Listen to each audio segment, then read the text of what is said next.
Well, good evening. Happy Thanksgiving and happy holidays to all of y'all. It's Bayou Classic weekend. If you can't understand the music, they telling you to do what you want. When you come down here to the Classic, we're going to talk a little bit of something about this and that. We got a whole bunch of information for you. Where to spend your money. Y'all know I'm not a fan of classics being played outside of the college cities. But New Orleans Parish, where I live, where I reside, still don't matter to me. You're about to bring $50 million into the city of Orleans Parish, but I'm trying to help you spend your money with black-owned businesses that support Grambling and Southern. So we're going to get this thing started. Once the music finish kicking in, where's it at? And I already know I'm going to start y'all with the little black known SWAC fact. But you got to understand what I'm about to tell you, how to spend that money. And I'm not talking about in the French Quarter, but it is a restaurant that I love in the French Quarter. And this woman is phenomenal with her food. So if you got any questions, comments, concerns, please hit me up. I will not be streaming the game this weekend. I will be at the Classic. But I'm here to help you enjoy your Bayou Classic and talk about the other games in the SWAC. This is our last weekend for the 2024 season. And then, of course, we're going to have Southern versus Jackson State, which I will be live streaming. I don't think Southern has a chance, but we're going to find out. So, turn off Kermit Ruffin. That's another place that I love to go and visit. But, before we get started, you already know what I got to show you. It's the little black known SWAC fact. The black history of the SWAC is just outstanding. How can I not do anything with the Bayou Classic? Hold on. I got to get my little self off here. How can I not do anything with the Bayou Classic without mentioning one of the greatest, if not the greatest coach in college football? And when I think about Coach Robinson, and if you know anything about his story, Grambling or not, this is what America is to me when it comes to athletics. Just sit back. It's only a few minutes. Trust me, you're not going to miss anything. It's only a few minutes, and just listen to how Coach Eddie Robinson is described. And thank you all for tuning in and joining. Please hit the like button, please. This is your little black known SWAC fact.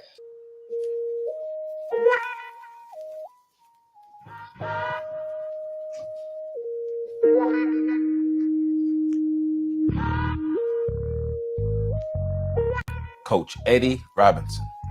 Edward Gay Robinson was born in Jackson, Louisiana in 1919 to a father who was a sharecropper and a mother who was a domestic worker. At the age of 6, Robinson's family moved to Baton Rouge, Louisiana, where Robinson would be introduced to the game of football. He would become intrigued by the head football coach of a local high school team who visited his elementary school class. This is the beginning of a journey that would change his life and the lives of others. As a high school student, Robinson was known for organizing football games for the local children in his neighborhood. At the same time, he was a standout player on the McKinley High School football team. He graduated from McKinley in 1937. He would then attend Leland College in Baker, Louisiana, on a football scholarship where he would play as an elite quarterback for the team. Robinson would develop a friendship with a minister named Reuben Turner, who taught Robinson the importance of developing his team's playbook as well as taking him to his first coaching clinic. He would graduate from Leland College and began looking for a coaching job, but did not find any luck.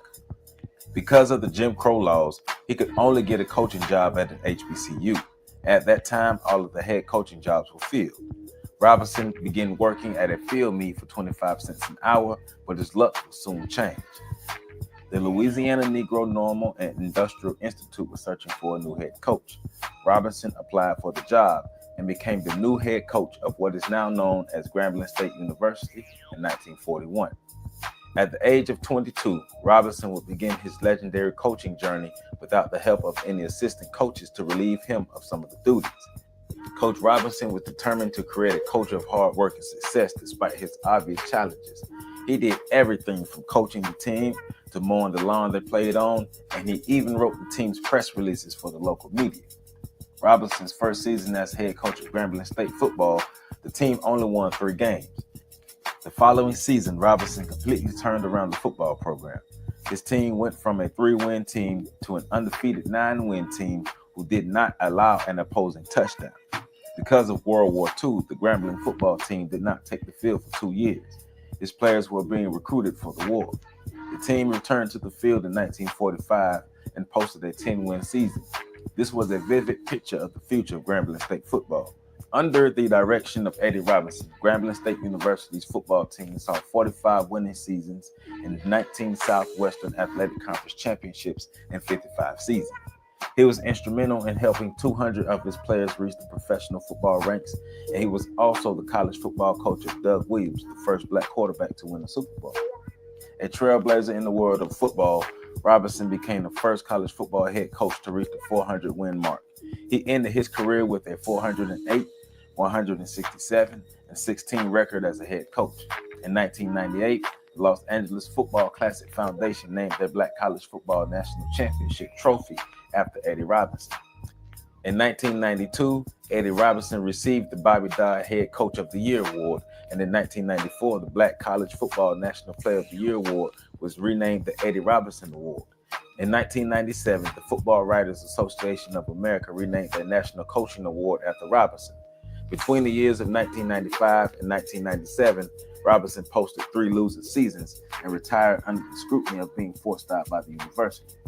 Robinson retired from coaching football at the age of 78, but left a legacy even the most celebrated white football coaches had to respect. April 3rd, 2007, Coach Eddie Robinson passed away, but the seeds of the greatness he planted continue to harvest to this day. Robinson raised the standard of coaching and football expectations for black college football. Despite all of the obstacles in front of Robinson, he pushed through to claim his spot at the top of the college football coaching mountain. Coach Edward Robinson, we proudly stand on your shoulders. There it is. That's your little black known SWAC fact for the Bayou Classic. Coach Eddie Robinson. Enough said. You cannot even think about another college football head coach or any pro that's done what that man said. You heard it. Not only it's not about the championships. This man put over 200 people in the NFL. Put 4 NFL Hall of Famers. 2 of them should have won the Heisman Trophy. Yes, Doug Williams was better than Earl Campbell when Earl Campbell was the Heisman winner trophy over Doug Williams. Buck Buchanan, trust me, the first two-way player should have won the Heisman Trophy. That was Buck Buchanan. He ended up being the first pick. This back when they had the AFL. He ended up having being the first pick. The guys that finished before him, yeah, whatever. You never heard about them. You never seen about them. But everybody knows who Buck Buchanan is. Now, let's get to the games. We got SWAC football all weekend long. And I'm kind of shocked, but not surprised because stuff is starting to happen. It's starting to come along. Thursday, tomorrow, Turkey Day Classic. This game will be shown on I think it's, let me see. This is gonna be on ESPN Plus. Yeah, so the Turkey Day Classic will be on ESPN. Friday. This game is up in the air. This game is gonna be on ESPN Plus with FAMU and Alabama A&M. A lot of people are saying Alabama A&M is about to make FAMU go 6-6. That's possible. And then of course Saturday, Grambling State and Southern. That's going to be on NBC and Peacock. But the Florida A&M and Alabama A&M game, I think that Coach Maynard wants to go out. If they're gonna send him out, I think Coach Maynard wants to go out on a victory. So in the second half, Alabama A&M has proven that's the last team that's actually put Jackson State on notice in the second half. And what I mean by putting Jackson State on notice in the second half, if you look at the last 6 games of the SWAC season, Jackson State has only given up 10 points. 1 touchdown to Alabama A&M, and then excuse me. Yeah, it was a touchdown. And a touchdown against Alabama A&M, and then 3 points to Alcorn.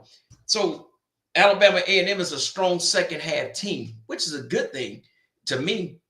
But you're gonna need that, man. But let's talk Bayou Classic, and let's talk about spending money within our community when it comes to these games. Everybody knows the Bayou Classic is in Orleans Parish. Born and raised here. I have no problem with y'all coming down here to give y'all money to Orleans Parish. But there's more to Orleans Parish than the French Quarter and the Superdome. Tonight, the young folks are starting off with Love and Heartbreak at the concert. And then, of course, tomorrow's Thanksgiving, and they have a Thanksgiving Day parade. And also Friday is the Battle of the Bands and the Step Show. But when it comes to money, when it actually comes to where you spend your dollars, there's some places that I really want y'all to, if you have somebody coming to the Bayou Classic, or have somebody come down here and check these people out, man. This beautiful young lady here, her restaurant is one of the very few Black-owned businesses within the French Quarter. B Sweets. This lady is phenomenal. Her food is phenomenal. I mean, it's very reasonable price. She will be open. That her hours does not change from what she has told me. So you come down there, and this is on Rampart. If you look at if you have Instagram or Facebook, she's on there, and then she has her own website that you can get a hold to. So you come down here to Orleans Parish, and you're looking for somewhere to eat within the French Quarter. This young lady, like I said, her name is B Sweets. Go down there and check her out. The food is phenomenal. Black people, every time we come somewhere, we gonna eat. We gonna spend our money. So check out the beautiful B Sweets. Now, my favorite restaurants to go and eat, and it's only like 3 or 4 of them. I don't eat at them folks' place like that, man. So, number 1, this one right here is a short little video. And check this one out. This is my favorite. I go here too much. When people walk through the door, what they can expect to see at Little Dizzy's, entremet, some of the best Creole soul food on the planet. Unbelievably good, consistent, always in the pot. The name is Wayne. This is Little Dizzy's Cafe right in the heart of the founder Treme. of Little Dizzy's restaurant. This business has been open right now since the last of the Baquet tradition restaurants that's been going on since 1947. This family. Welcome to Dizzy's. Wayne, Julie, and I are the next generation. So if you're coming down here, make sure you come down here. I am the person check out here these people day here. to day. They open. I'm pretty sure they'll be open Saturday and Sunday. How y'all doing today, guys? We got fried chicken, gumbo, bread pudding, po' boy, seafood, sides. The specials are smothered pork chops, but this restaurant, catfish and grits, the trout Zachary, and shrimp grillade. Great places to come and get your cater to making sure when you come here, you feel like you're in your grandmother's kitchen. Trust me, they kids. We want you to feel welcome and grandkids feel like you're with family. They all go to Southern not just Grambling, when you're greeted, but also as you're eating, Dillard, all the way to the time you leave. They just cool. Like Little Dizzy Cafe got its name after Wayne Baquet Sr.'s grandson, Zachary Baquet. Take a look he at played the trumpet and the reason in why high his name is school. Little Dizzy His is cheeks after that young man there. A little big, when he played and so the they trumpet, called him Little his Dizzy cheeks after Dizzy Gillespie. Started We're open for lunch only at like this time, 11 a.m. Dizzy's to 3 himself, p.m. but Monday something through like that. So they Saturday. started We offer naming the catering. restaurant We do Little Dizzy's. host That's events the history after behind hours. it. You can rent Little Dizzy's Cafe out. And then we have a private Definitely dining come room check these upstairs that we places out. utilize Very also. reasonable prices. We have our You come very there own and you get gumbo your mix food, that we use to make and our it's gumbo. not you We gotta wait also all add our day own standing hot outside in line sausage. like The that. hot sausage that You you can sit enjoy here outside. at You'll the probably restaurant catch me is there made if from you our come family recipe. Friday or And pretty much Saturday before everything the you game. eat I'll be here at sitting the out there restaurant chilling. comes out of our Always got me a Baque family po' cookbook. boy, So you are a bowl of definitely gumbo. enjoying the life, the And legacy, and the hey, love of the Baque the family. specials are We great. also sell merchandise. One I of our drink a big Mark's items root that beer we when I'm have is there. our Treme So caps. check out Little Because again, Dizzy's. we're located in the Treme neighborhood, one of the oldest African American. Now, another place that I like to go and eat, I got to make sure this volume is working. Another place I like to go and eat is one of the places that it's well known. It was in the 7th Ward, the building called Fire, and then they actually moved down to the CBD, which is a central business district. Let me see if this volume works. Then I'll call each dignitary and organization that needs to speak accordingly. So you just have your attention. This is Willie Mae's famous fried chicken. Thank you all for coming out. Thank you for your support over the years. Thank you for being a part of this celebration, the grand opening. It's a long time coming. We miss New Orleans dearly. I told everybody every day I was away that I miss New Orleans every day. I miss New Orleans immensely. And they would say why, and I would say because of everything. You can't replace the people. You can't replace the culture. You can't replace the love. We're just different here, right? Yeah. It's good to be home. I want to do the same. Thank everybody for coming. Just let y'all know we're trying to bring back classic culinary to New Orleans. That's what we strive to do. That's what we will do. And hopefully everybody come and enjoy everything we have to offer. So thank y'all for coming again.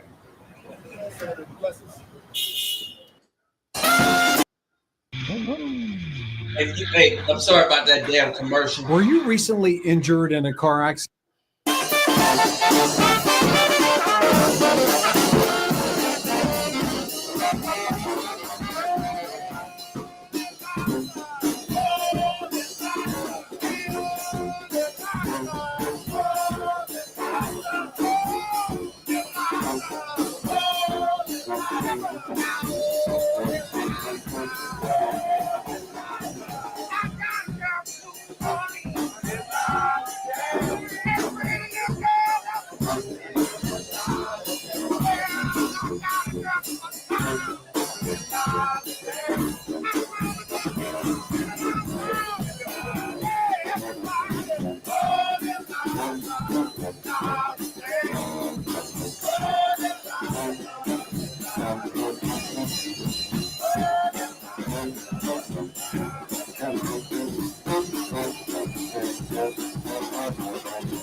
There it is. That's Willie Mays. That's one of, hey, when I was a little young badass kid running around everywhere, these folks, man, they'll tell your mom on you and put something on you behind and send you home.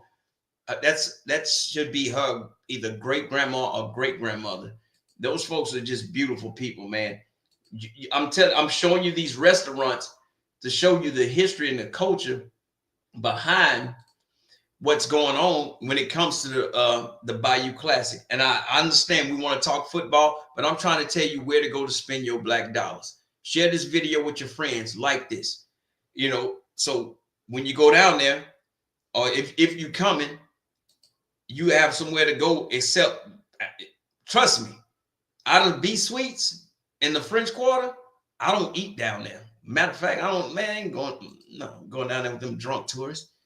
Now, hands down, When you say greatest of all time, this lady right here is the greatest of all time. And I mean that. This restaurant here, oh my goodness, the history behind it. This restaurant right here, and you know, she passed away, but her granddaughter, I think it's her granddaughter, has the restaurant now. This is how you create generational wealth. Just like Willie Mays, just like Lil Dizzy's and B Sweets, she's starting to do that now. These are generational wealth restaurants within Orleans Parish that will make you spend your dollar there and give them a good tip. Every time I go to them places, I don't care if I order a po' boy, a cup of gumbo, and a root beer. I give them $20 as a tip because I love to see us making money. But this right here, this is the GOAT of New Orleans, if you ask me. Leah Chase said she liked to think history was made over bowls of gumbo at her family's restaurant, Dookie Chase's. It was. During segregation, Leah nourished the civil rights movement and made sure that Black artists were fed when they passed through New Orleans. Reverend Martin Luther King Jr., Thurgood Marshall, Ray Charles, Sarah Vaughan, and Duke Ellington sat at her tables on Orleans Avenue. She hosted strategy sessions for the civil rights movement in an upstairs room, even though it was illegal in the 1950s to have interracial gatherings. I mean, all the Black people would say, when they came to Dookie Chase's, they called it a safe haven. Because when they met in this dining room that I have upstairs, nobody would ever bother them. The police never, ever came in that restaurant. They were able to meet and plan their things with no interruption. Leah took over the kitchen at Dookie Chase's in 1946 and turned her in-laws' one-time sandwich shop into an art-filled, white tablecloth restaurant. At the time, it was the only one of its kind for Black New Orleanians. Post-Katrina, Leah and her restaurant became a symbol of the city's resilience. At age 82, she led the renovation of her flooded restaurant. She went to Washington to lobby Congress for money to rebuild New Orleans, and she entertained a new generation of leaders, including President Barack Obama, who famously tucked his napkin into his collar when he sat down to eat with her. At age 96, Leah was still a presence at Dookie Chase's, charming guests who came for her gumbo and fried chicken, but hoped to get a glimpse of her. Her Holy Thursday lunches, where she served gumbo zerbs, were legendary. So were her smile and her wit. A painting with a quote from Leah on the Orleans Avenue neutral ground outside Dookie Chase's sums up her personality. To be a woman, you have to look like a girl, act like a lady, think like a man, and work like a dog. Even in our sadness over her death, that will make you smile. Rest in peace, Ms. Leah. That's the one and only, the great. And it doesn't matter who came to Orleans, no matter what was going on, whether it was Essence Fest, whether it was Jazz Fest, which I hate now because it's Gentrification Fest. It was the Fried Chicken Festival. We have so many festivals down here. But anybody and everybody always came down to Orleans Parish. People would say, go see. Well, I never called her by her first name, but they would say, go see Leah. But I will always call her Miss Chase. This, if you ever watched the movie Princess and the Frog, it was based on her life story. But that prince that she married was her husband. It's not that hard to figure out if you're from around Louisiana. But Princess and the Frog, the restaurant, what's her name? Tatiana, whatever her name was. That was Leah Chase working uptown. Or was she working? Well, probably in the front quarters. I forgot where she was working, but she decided to make her own restaurant. You heard the story right there. But this is how we create generational wealth. This is the only classic that I will sit there and be like, yeah, come. But yeah, it's my city and it's a little biased. But if you're going to come down here and you're going to drop off your $50 million, bring your ass to these restaurants. I mean it. People, hey, this is a cold world, but these folks are just something different. And I got, let me find this other one here. And if you're looking to where to find Black-owned restaurants when you come to Orleans Parish, it don't matter if you're going to the Bayou Classic Essence Festival, or wherever it is. If you're looking, this Instagram and Facebook, it's called Where Black Nola Eats. You come to Where Black Nola Eats. When y'all come down here, y'all be wanting some crawfish and all this other stuff, and y'all will go eat any damn well. I'm like, I would never eat there. I've been trying. This is my home girl. I've been trying to get her on here, and hopefully she'll come on here first. But you go to her, you look at the thing. She's on Facebook also. It's called Where Black Nola Eats, and then they have the best of restaurants, and these are some of the restaurants. If y'all are coming down here to eat Friday, Saturday, Sunday, nothing is open tomorrow, I'm pretty sure. But these restaurants, y'all come down here and y'all spend y'all money here. Special, my man, number 14, he should be hired. Pee-wee's Crab Cakes, man, that dude is off the chain. I love Pee-wee's Crab Cakes. That's the only time I go to the West Bank, because the one on the East Bank, well, my side of town, it's too busy. But you see the restaurants I was talking about. Now I'm gonna tell you now, number 7, nice guys, Bar and Grill. You gonna spend more on gratuity than the food, but they good now. But hey, I'm just letting you know. Lil Dizzy's, you see, is number 2. Like I said, if you come down here Friday or Saturday, you're gonna probably see me out there, probably reading the newspaper. I'm like I say, I'm kicking 50, so I read newspapers now. But I'm gonna have me a box root beer, a bowl of gumbo, and a po' boy. You catch me out there. I don't live too far from that. So holler at me if you see me down here. But this place here, once again, is Where Black Nola Eats. All I'm doing is trying to tell you where to spend your money. Because a lot of y'all come down here to the Classic and Essence Festival, and y'all just stay right around Bourbon Street. I got it. Supposed to be the safest place. Ain't nothing safe about Bourbon Street. But y'all come down here, you get some of these restaurants and get this food up in you. Get these folks your money. If you're going to spend your money with our people. All right? So, let's see what else is on this thing. Oh, and yeah, let me show you where Dookie Chase, because like you can look on the internet and you can find these places real easy.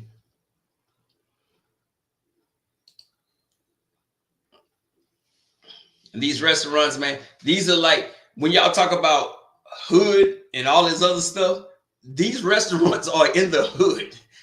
Now, I'm not telling you to stay there and try to hang out and party with the people, because we're going to tell you what's happening, baby. You're fine, baby. You're mine, baby. You on my mind. I'm going to give it to you, baby. No, don't deal with them. Go in these restaurants and get that money, get these folks your money and get your behind on up out of there.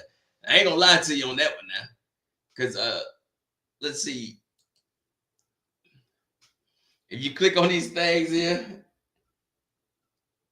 and you can see using MapQuest, because if you come down here, these Uber drivers and taxi cab drivers are crazy, man. Like, folks don't understand when we tell you uptown and downtown, it's river travel. If you going up the river, that's uptown. If you going down the river, that's downtown. Like, I live in the 6th Ward. The 6th Ward is north, right? But travel-wise, you going down the river. So I'm downtown. I know that's confusing to y'all, but to us, it ain't. But you look around the city, and you can see, Miss Leah, her restaurant, it's her granddaughter. It is her granddaughter. And you come down there. But these Black-owned restaurants, if y'all coming to the Classic, please visit these folks. Give them your money. Everybody hungry. Everybody wants something to drink. Willie Mae's Scotch House, Miss Willie Mae's Scotch House and Miss Leah Chase, these are the places where our people during the civil rights struggle banks would not even give them bank accounts. They would turn their checks over to Miss Leah and to Miss Willie Mae, and Miss Willie Mae and Miss Leah would go to their banks and go cash the checks and give these people money. That's why these places are so great into our community. And what I mean about that, it's a history lesson. It may be a little boring to you, but you got to understand, without those restaurants, especially Miss Leah and Miss Willie Mae, and there's other restaurants now, but without those two restaurants, Orleans Parish couldn't survive. You would have black men and black women, whether they was working as a domestic or they was working filling potholes. It didn't matter. But when they would get paid, they had nowhere to cash their check. Those two ladies with their businesses, along with their husbands and stuff, they would go to those banks and cash those checks. The money was good, but those people back then, they couldn't even walk in the bank. So it's a big deal when it comes to me, if you come into Orleans Parish, to where you spend your money. I want you to enjoy the game. I want you to go to the, Mercedes-Benz Superdomes, I think it's called now. I want you to come there. I want you to come and have a good time. And I want y'all to understand the Bayou Classic, yes, it's only 51 years old compared to a lot of other places and classics that we've been to.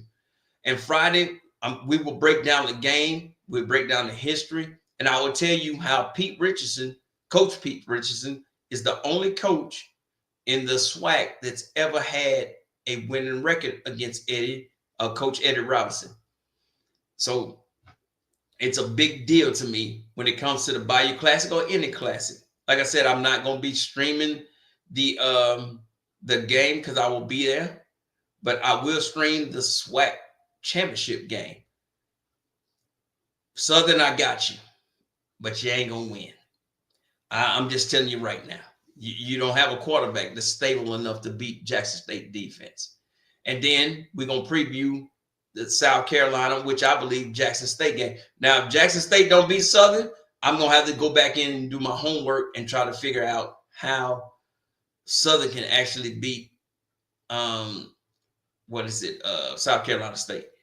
But I hope you got a little bit from these videos that I showed you.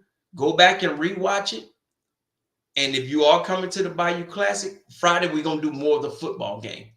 But tonight, I wanted to show you about the restaurants, the black-owned restaurants where you can come and spend your money. Now, I'm not telling y'all to go hang out in these wards. No, I'm not telling you that. It's a little different. We're a little different down here. Because I'm telling you, we'll slick talk Satan out of his fire stick. So be careful now. But I'm telling you, don't spend your money all in the French Quarter drinking hand grenades and stuff.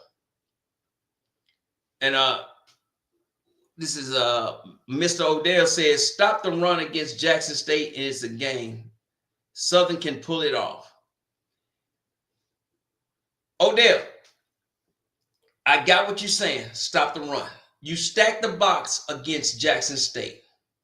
Jackson State has Fertillion, and they have Marcus Dupree grandson.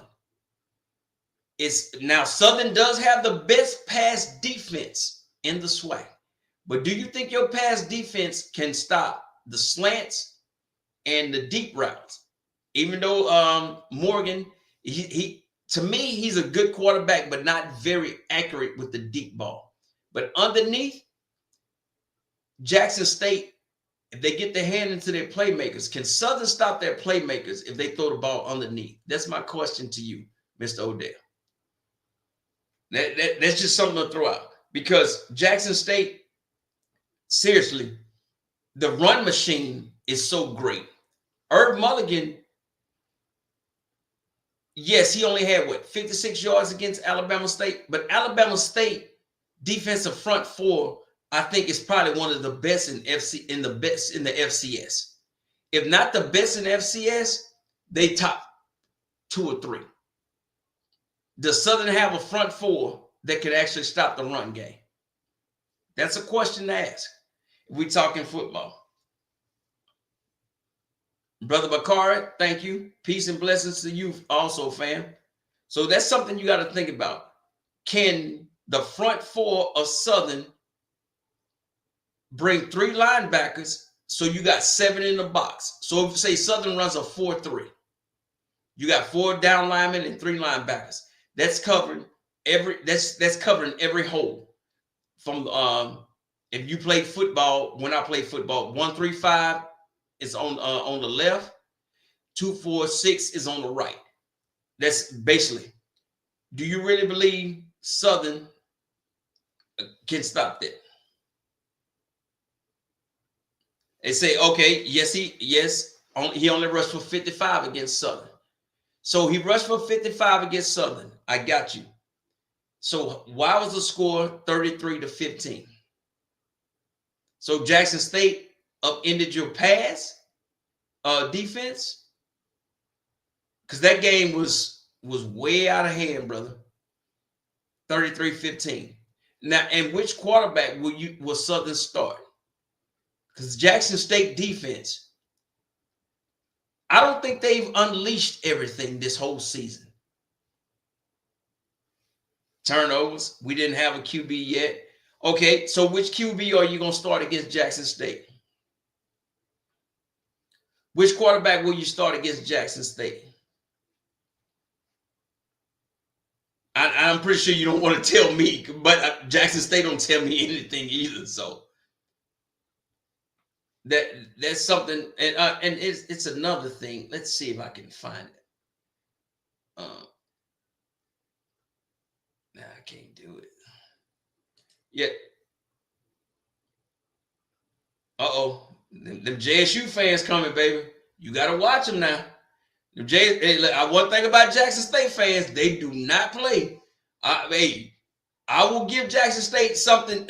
One thing about them, you start talking about their team, they come in like the beehive from Beyonce. They ain't playing about their team. It said it doesn't matter. I would take T-Set over Woods. So I mean, T-Set and Woods, man, don't you think they just about the same? Maybe I'm wrong. Maybe I'm wrong now. Maybe I'm wrong. But I'm thinking they're about the same.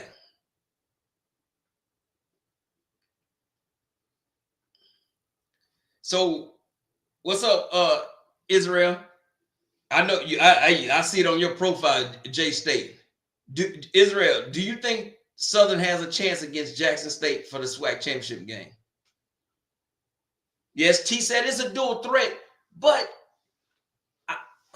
the games I've seen T-Set play in, I think all of them are a little nervous. So Jalen Woods is pro style. So Jalen Woods is not going to run?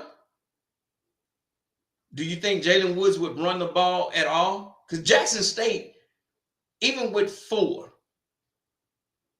they are putting people in predicaments they don't want to be in. Like I said, the Alcorn game, at 3rd and 6, 3rd and 8, you got to get a first down.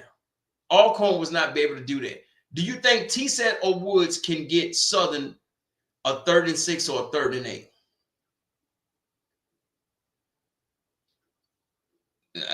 Israel said JSU has too many offense and defense weapons for Southern. That's something there. I mean, so absolutely that T-Set or your other quarterback can get Jackson State on their heels with 3rd and 6 and 3rd and 8. T-Set can run the ball and get on 3rd and 8. Okay. Hey, trust me, you have to be confident in your team, and I don't blame you. So T-Set, would you do 2 quarterbacks the whole game, or would you play just one quarterback? Southern fans, I'm asking, because Jackson State is sticking with Morgan and Jackson State is going to run the ball down your throat until you stop them. How you doing, Brother Cedric Walker? Yes, Jackson State secondary on the left side over there with Day and them. Yes, it is suspect. But does Southern have a quarterback? Does Southern have a quarterback to throw that football, to make that left side of JSU's defense respect him? Play the hot hand. Who's the hot hand in Southern right now? Y'all Southern fans, y'all let me know.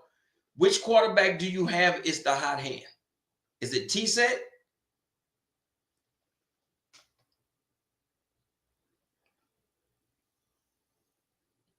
Well, now, and Sam, I definitely agree with you. I just said a few minutes ago, the last 6 games of the season, Jackson State is only giving up 10 points total in the second half.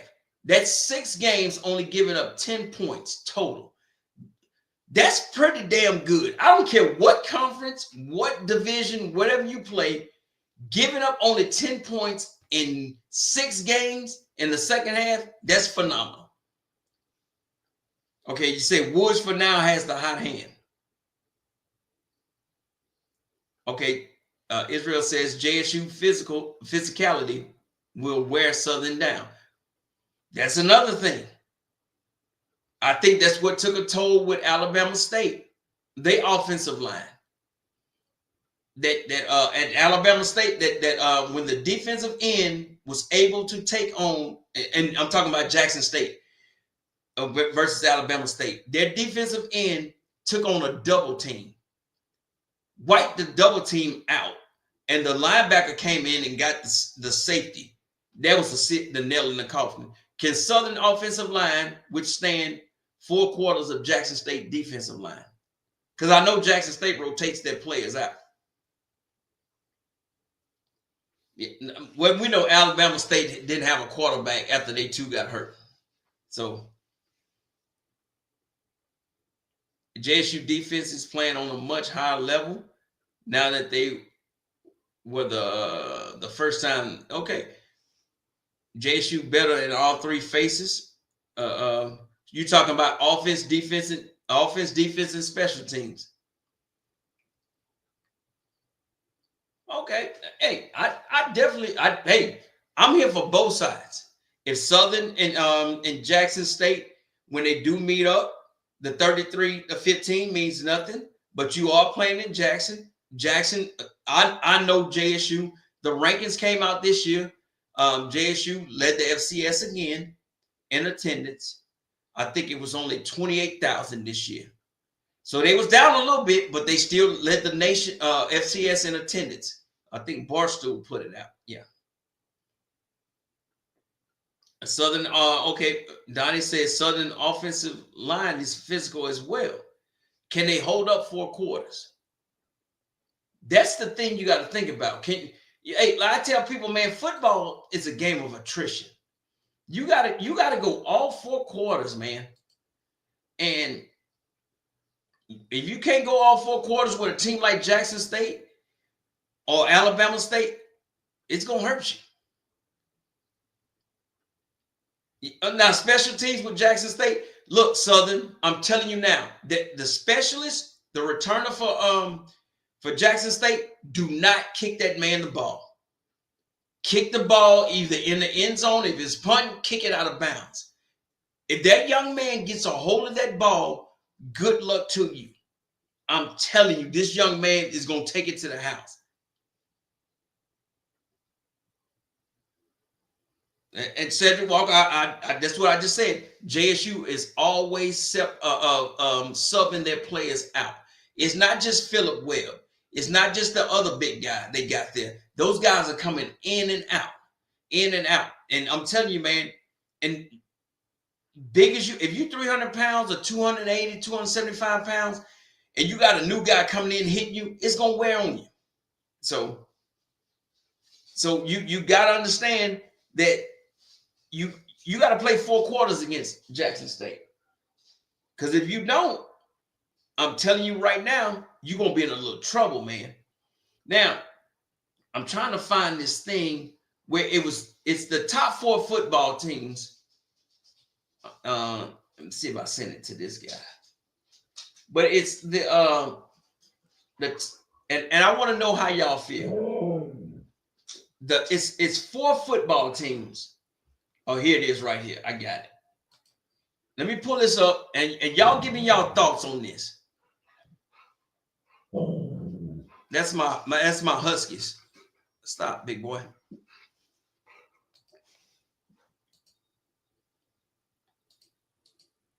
Now, these are the top 4.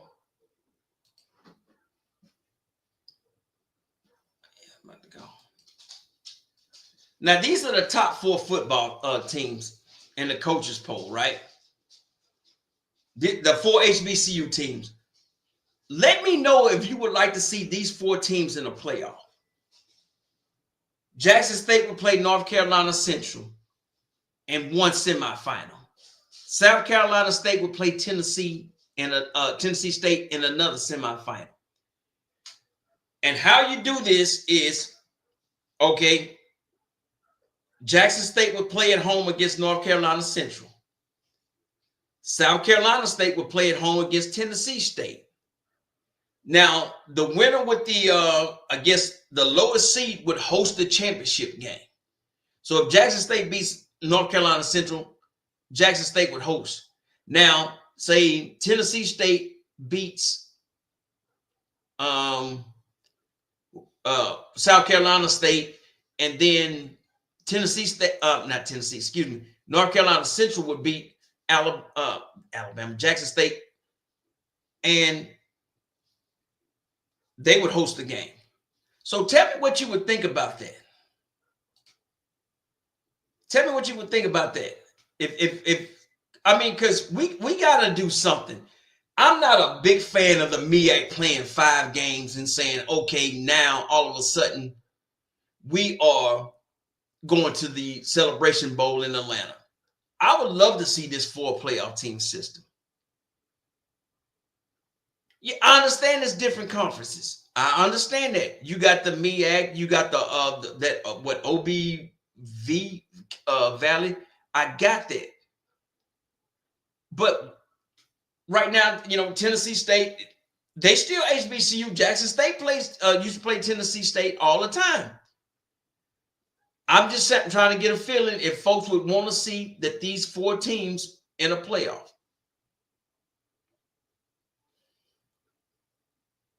Yeah. Okay, so Jackson State playing Tennessee State, is that fair? They played every year since I was a kid. So you try to say South Carolina State could not play with Tennessee State if they was to play in the championship. Yeah, Brother Bakari said he would like that playoff. I'm telling you, I'm just saying that's just something to think about. Those 4 teams playing each other in that thing. So that's just something to think about. I know it's not going to happen. You know the FCS is not. What was it this week? One of the teams from the FCS had a home playoff game, and they decided to go on the road instead of playing at home during a playoff game. I'm like, man, what kind of crap y'all running? So, that's just something. But when I seen this, I was like, okay. I said, wouldn't it be nice for us to have a 4 playoff system? I know JSU and TSU doesn't play anymore because it was a money thing with the last head coach from Jackson State. He wanted his team to get more money. That's what that all came about. Yeah, and like I said, no disrespect to South Carolina. You do have 4 NFL Hall of Famers, but whoever wins the MEAC, they only play like 4 or 5 conference games. And then by the time the Celebration Bowl comes around, they've had about a month, damn near a month off almost. And we all know that the MEAC, all their coaches get together and they do a strategy plan of how to beat, whether it's Jackson State, FAMU, or whoever they're playing. So that's what I don't like about that. I just don't think that you've only played 4 or 5 conference games and now you're in the Celebration Bowl. So yes, I would like some type of playoff, because this, yeah. And see, and Merlin, that's what I'm talking about. We got to do something to get our money back into this stuff. And to me, I know this is very unpopular. Why the hell we always having something in Atlanta, and Atlanta doesn't have a SWAC football team? Think about that. Name me the SWAC football team in Georgia. Think about that. Now, if it would find another state, find another city. I just went over the restaurants and all that other stuff. So I know for myself, I'm not going to the Celebration Bowl. I've been there, when Alcorn played. I was stationed in Fort Benning, Georgia. So I went every year where it's now I think it's Fort Moore now. But when I was stationed there, I went every year to the Celebration Bowl. And back then, I was thinking, like, why am I coming here to spend SWAC dollars? And there's no SWAC schools, no nothing in Georgia. And I got it. Atlanta is a nice place, and you got this, that, and the third. But I'm not the SWAC commissioner. And trust me, that man is not talking to somebody like me. So I'm not a fan of every time we have something, MEAC SWAC Challenge, it's in Atlanta. And I don't mind Birmingham, but I think the promotion of the SWAC stuff is not good. The people that are in the SWAC, they got to be able to promote this a lot better. A lot better. You mean to tell me Alabama A&M and Alabama State can bring in 20 million to Birmingham, right? But there's no promotion for Alabama State or Alabama A&M when they host their own home games. Same thing with Grambling and Southern. I just told you, $50 million is coming here this weekend. We got to do better with this stuff. The talent is there. These young men, now, granted, not everybody's going to the NFL, but a lot of these young men have the talent to be there. So I think with a playoff system like this, and I don't know if Tennessee State have resolved their money issues or not, but I think these 4 teams, and I don't think North Carolina Central traveling to Jackson State would be as much as where Tennessee State has to go play one of their playoff games at. You see what I'm saying? I don't think the cost would be as bad. So, yes, I know it's easy to travel to Atlanta, but what is Atlanta giving back to the SWAC? The same. I question New Orleans all the time. What are you giving back to the SWAC? New Orleans turned around, along with the help of Jameis Winston and a few other people, and said, hey, we're going to have the HBCU Senior Bowl. That's basically what it is. The HBCU Senior Bowl down in New Orleans. So I can see that being a return on investment. But what is Atlanta giving back to the SWAC? Besides people going down there spending $200-300 on a hotel room. It's probably spending another $400 or $500 to eat. Then you buying your tickets, plus your air travel, or you driving in your car. Yes, the Legendary Bowl. The Legacy Bowl, excuse me. Yes. The Legacy Bowl. Yes. I went to it the last 2 years and I enjoyed myself. Like anytime the SWAC come down, I'm coming. I don't like it per se. Like, I'm not saying I don't like it because I don't like football or whatever, But I want to see these young men go to the NFL and be great, or whatever they do. So I'm a big favor of playoffs. But when that poll came out and I seen that, it just struck me the right way to say, hey, you know what? Ask people, would they like to see a playoff like this? Probably never gonna happen. You look, media rights, travel, budgets, all that still come into it. Who's gonna do this? Who's gonna do that? So you got to wait till the end of the season for every football game that's showing this week, starting tomorrow, all the way to Saturday. All these games will be televised. During the middle of the season, a lot of games wasn't televised. I know Southern missed what 2 or 3 games. Yeah, same thing. JSU and TSU was home and home. I remember that too. I remember black college football when it was called BCF. Saturday night at 7 p.m. Jackson State had one of the most live and ruckus and craziest crowds that I've ever seen in college football. So hopefully we can get back to some of this stuff, man. But we got to figure it out. You got to talk to your other alumni buddies. You got to send emails. You see the commissioners and stuff like that. And the first thing they're going to tell you is $1. Yes, HBCU go. Yes. When HBCU go, what is it? End of next season. If HBCU go can get a hold to that contract from the SWAC, this might be a game changer. But like I told HBCU go, you're not going to be able to show just one SWAC game. You want to have to, that Saturday on HBCU go is going to have to be a triple header. And you're going to have to use the grill, which is Brian Allen's other station, which I don't think Brian Allen minds. But the thing is, they always tell me attendance. Attendance. I'm gonna try to pull this up. FCS attendance 2024. And I'm gonna show you because it was sent to me today. I said, well, hell, ain't no surprise. Jackson State, man, them folks always show up.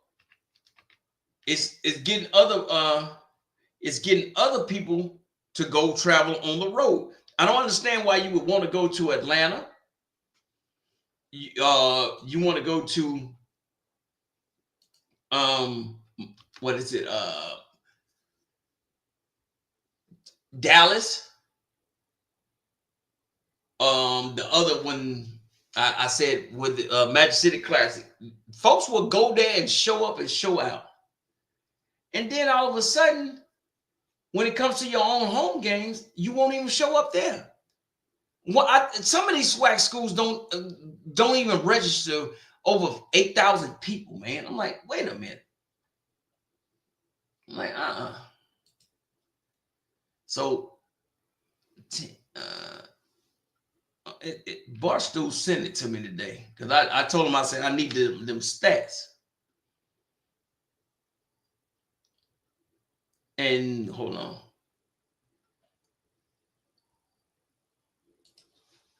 Yeah.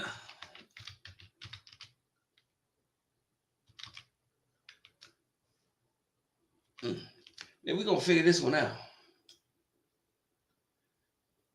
Nah, I don't got no damn. I don't have Facebook, so they trying to send that crap to me on Facebook. I ain't got no.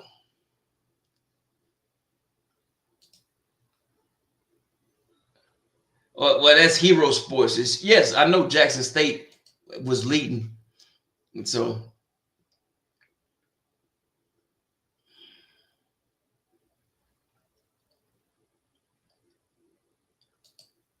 Oh, I think I just passed it. I'm gonna give you a second. Because I know they said it was in my email.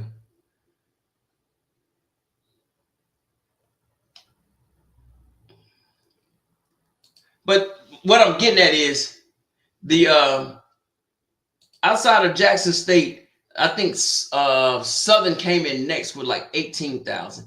But Southern actually had a sell. They sold out for their homecoming. You had a lot of schools that wouldn't even sell out for their homecoming. So, man, I'm probably going to this shit here. But if talking to the little few people that would actually talk to me, they would tell me, if you don't have the attendance, folks ain't really jiving with you. So you got to get your people there.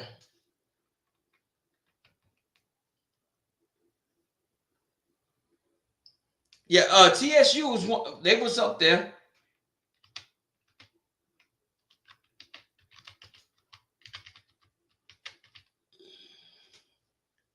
Here we go. Here, right. There you go, buddy. I guess he said, I'm sick and tired of you trying to look for it. All right, we gonna here it is right here. I knew I had it.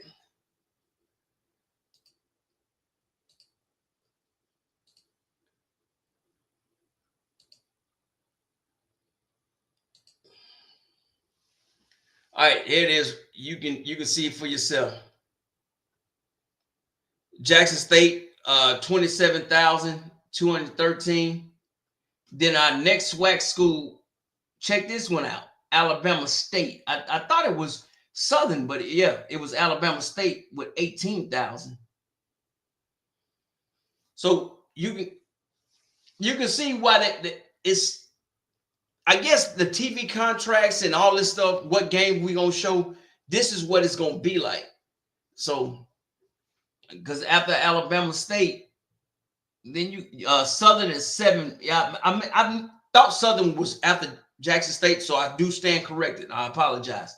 Southern had 16,000. So, and then FAMU had 17,000. They were number 9. Now, so you got, this is where the contract and the money and all this stuff comes in. Everybody wants to show Jackson State, but where they go wrong with showing Jackson State games, the camera is placed on Jackson State's home side.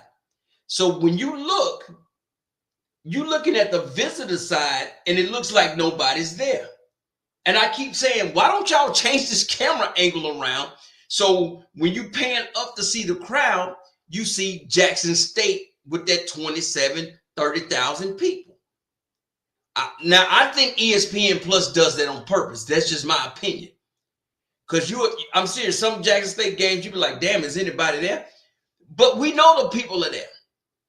So that's something you got to watch.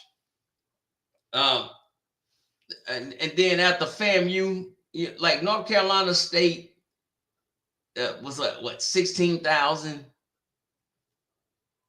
So that's why Valley's press box put their press box on the visitor side. You're correct. Because see, when Valley, before ESPN Plus started showing games, you would look at Valley, and I know it's a smaller stadium, but you would look at that camera, when they pan up, you see nothing but Valley fans. So I think that ESPN Plus, which I think they do a horrible, shitty job at broadcasting our games and stuff. So, but you can go through this list, and like I said, it's on Hero Sports. It shows you the 2024 FCS regular season attendance, and of course, Jackson State wins again. But the thing that I wanted folks to see, Alcorn, they like 17. They had 11,000 people showing up.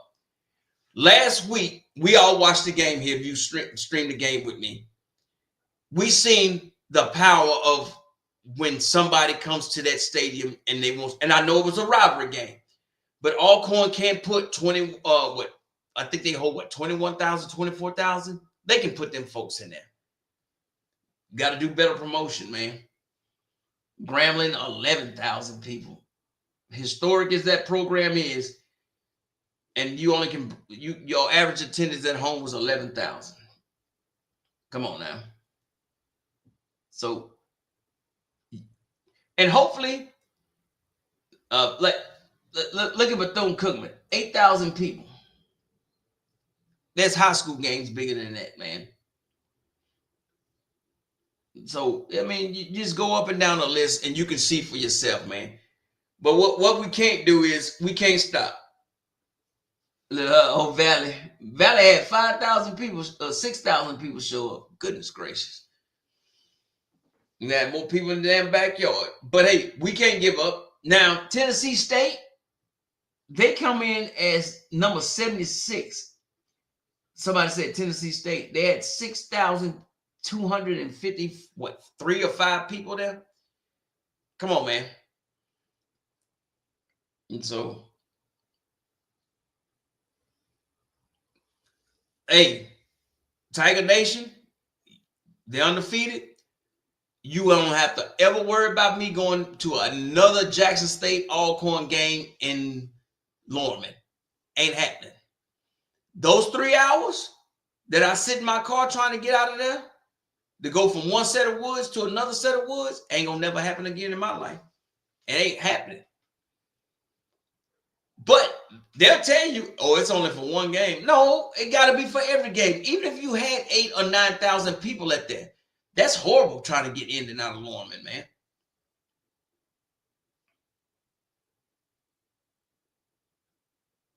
Yeah, Tennessee State is more disappointing, but folks want to see the band battles. Hey, the band is one of the things that kept HBCUs alive. Once integration started, and then once the money started flowing, the battle of the bands kept a lot of these HBCUs going. A lot of people came to these to our HBCUs to see the bands, because I guess what you want to call the cream of the crop was going to wherever school. And trust me, you name me an athlete. I graduated high school in the 90s, early 90s. You name an athlete in the 80s and 90s that was not getting paid. I ain't talking about NIL, way before NIL. They was coming down there paying. I'm talking houses, cars, anything you can think of. Jackson State, Marcus Dupree.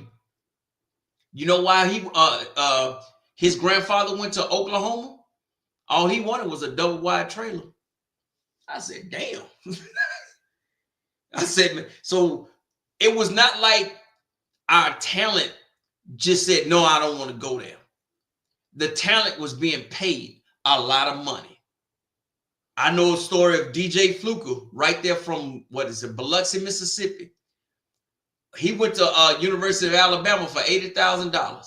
All he wanted was a house for his mom. I said, damn. I said, y'all are some cheap. So when people talk about Cam Newton going to Auburn and he wanted $1 million, he should have got a better agent to negotiate with Auburn. So some of them schools, now I don't know why them young men go to those schools. That's not my business. But I'm not going nowhere where they telling you we don't want diversity. That's just, hey, bro, man, ain't happening with me. So you look at these lists, going back to the list. Look at these lists and what can we do to get people into these stadiums? The last time I had been to Alcorn, they had a veterans. If all you had to have was a military ID and you got in the game for free.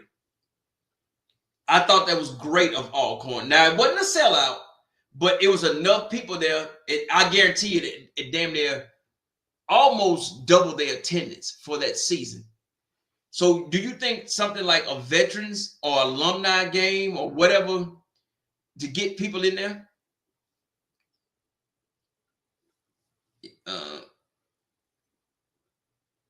Sam Polk, you are 100% correct, sir. Everybody thought Marcus Dupree was going to be the next Walter Payton. I agree with you 100% with that. Tiger Nation, you preaching, brother. I keep telling these young men, I'm like, look, bro, do you realize that the PWI that you're going to, they don't have that type of history. But I'm going to tell you this. A lot of them young men go to those schools. And once people find out they're on the football player, on the football team, Their grades are relaxed. You got every Karen and Becky talking to them. And they feel some type of special way. That's a lot. I'm not saying every single one of them. A lot of them do that. I know for a fact Ole Miss gives out money and put 2 or 3 young Caucasian women with them young black recruits that come there. I know for a fact they do. Them dudes have that money, and they have and we grown here. They have that threesome for the first time in their life. They ain't never leaving Oxford. I'm just keeping it real. We got to be real. Alabama, when I was stationed in Fort Benning, damn near every football player in Alabama had a brand new car. So when Nick Saban was so mad that he did not get Travis Hunter, and he said, "Oh, they're giving out $1 million," I called up to that athletic director department as soon as I heard that comment, and I said, "Y'all worried about $1 million, which is not true. Explain to me, why does every one of your players have a Dodge Chevy? I mean, not Chevy, a Dodge Charger or Dodge Challenger?" Them folks hung the phone up on in my face. I will call and pull up. Yep, money and weakness is a weakness to any man, especially black men. I agree with y'all. Look, I've been not doing a YouTube channel, but I've been dealing with this stuff for a minute, because I'm like, man, when I start telling folks the history about the NFL Hall of Famers and the players from the SWAC that didn't even make it to the NFL, folks are looking at me like I'm crazy. But the SWAC is unique. It's dangerous to the status quo. I would tell anybody, I get on top of the rooftops and tell you, Deion Sanders, you had to go out of Jackson State once you start bringing in $20 million and you brought in an overall #1 recruit. You had to go. You had to go. And Ray Lewis, Ed Reed, any other coach that went to Florida State, Miami, or any of them, you come to HBCU and you get these #1 recruits, there's going to be a college that's saying, okay, we're going to take that chance. Now, it ain't even take a chance. We got to get you up out of there.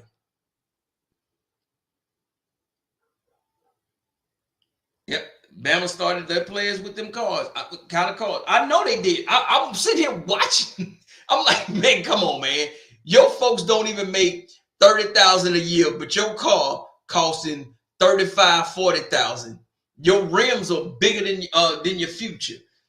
I mean, look, Auburn does it, Alabama does it, Georgia does it. All of them, their goal is, we really don't care about you, young man, but you have a talent that's going to make us millions, and we're not going to let you go to whatever HBCU you dreaming about. And it's a conversation that needs to be had with kids. And and trust me when I say this, I'm talking youngest 6th grade. Because by the time the 8th grade comes around, Alabama's offering these kids scholarships. I keep telling SWAC coaches, he may not ever come to your school. Go offer him a scholarship in the 7th or 8th grade. See what happens. Mississippi has a young kid right now. It's in Laurel, Mississippi. They won their high school championship game he was in the 9th grade, starting quarterback. Soon as he won that championship game in the state of Mississippi, Alabama, Ole Miss, Mississippi State, all of them offered this young kid scholarships. I said, well, where the hell is the SWAC schools? SWAC schools had no idea who I was talking about. I'm like, man, come on, man. So now you got this young man in the mind frame of, I can go to Alabama, I can go to Ole Miss, I can go X, Y, and Z, this and that. So by the time now Jackson State get a hold of him, I think he only in the 10th grade now. He should be this season over with, so he should be going to the 11th grade. I'm just saying, go over there and tell them, hey, we offering you a scholarship in the 7th and 8th grade. Saban did it for years. You see what just happened in Michigan, right?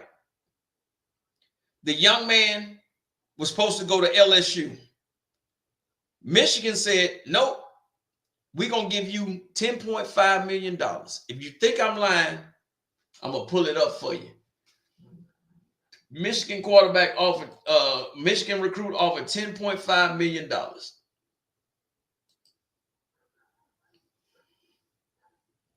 Yeah, Becky, we already know seals the deal. Hey, man, hey. Hey, man, ain't nothing wrong with jungle fever, but I ain't got that type of fever. I'm good.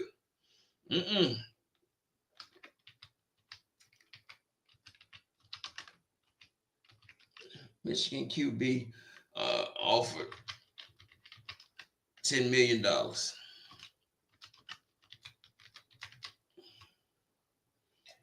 I'm gonna pull it up for you. Oh, here it is. Look, I ain't have to go. I ain't even have to go that hard, man. Like I tell you, man, these folks, they love it. They throw it in our face. Now read this.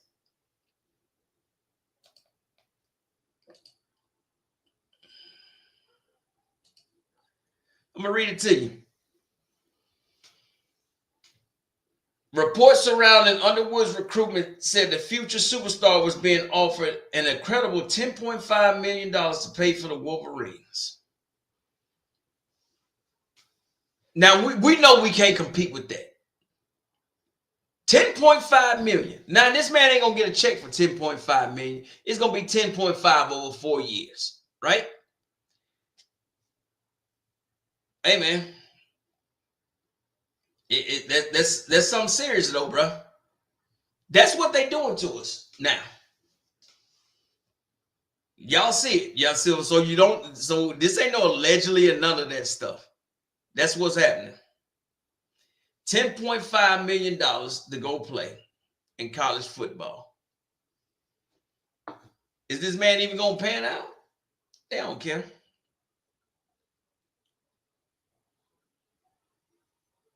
Yep. That's life-changing money. Hey, trust me.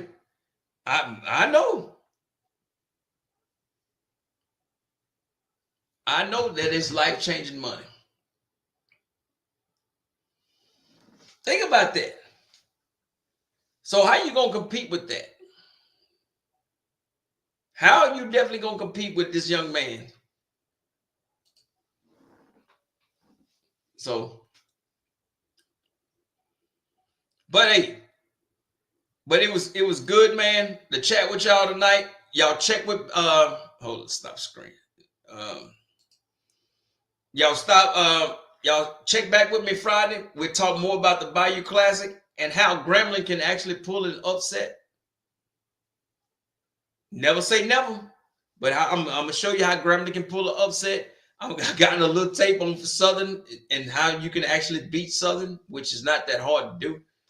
But also, which Grambling team will show up? Will the Grambling team show up that beat Jackson State and Alabama State? Think about that. Will the Southern team show up that lost to Jackson State? Something to think about. But until then, y'all folks, hey, check back with me Friday. I know some of y'all might be a little lit from your company or y'all just want to get away. But hey, like, share, subscribe, and tell a friend to come join in. I answer everybody's comment. If you leave a comment, I try my best to answer your comment. So I have no Cash App, Zelle, PayPal. I don't have none of that stuff. We are here to help our young folks not only have a good time at their HBCUs, but also develop and get these folks into the next level. I'll be drunk at the bottom, at the Battle of the Bands. Merlin, I'll see you. I'll be there Saturday, but I've done that Bayou Classic where I try to drink the city dry from Thursday night, Friday, and Saturday night. No, not no more. I'm kicking 50, young brother. So, Sam Polk Jr., thank you. Hey, like I say, just hit the like button before y'all get up out of here, and I will see y'all Friday, and we're going to I'm going to break down these highlights of how Southern can win and how Grambling can win. But what you won't hear here is a bunch of rumors. I don't do rumors. And before I leave, the investigation into UAPB is over with in Jackson State. It's over with. So UAPB, nice try. So, all right, man. Y'all have a good night, man. Hey, I know y'all houses are smelling good. Y'all probably cooking up some. I don't cook chitlins at my house, but some folks are getting them greens ready. I'm smoking turkeys and hams starting at 4 o'clock in the morning. So I got to get off here. I got to get up and smoke them hams and turkeys. But y'all have a great holiday time. Enjoy your family. Seriously. I told folks today I missed 15 Thanksgivings in a row due to being in the military. So enjoy your folks, man. Y'all have a good night, man.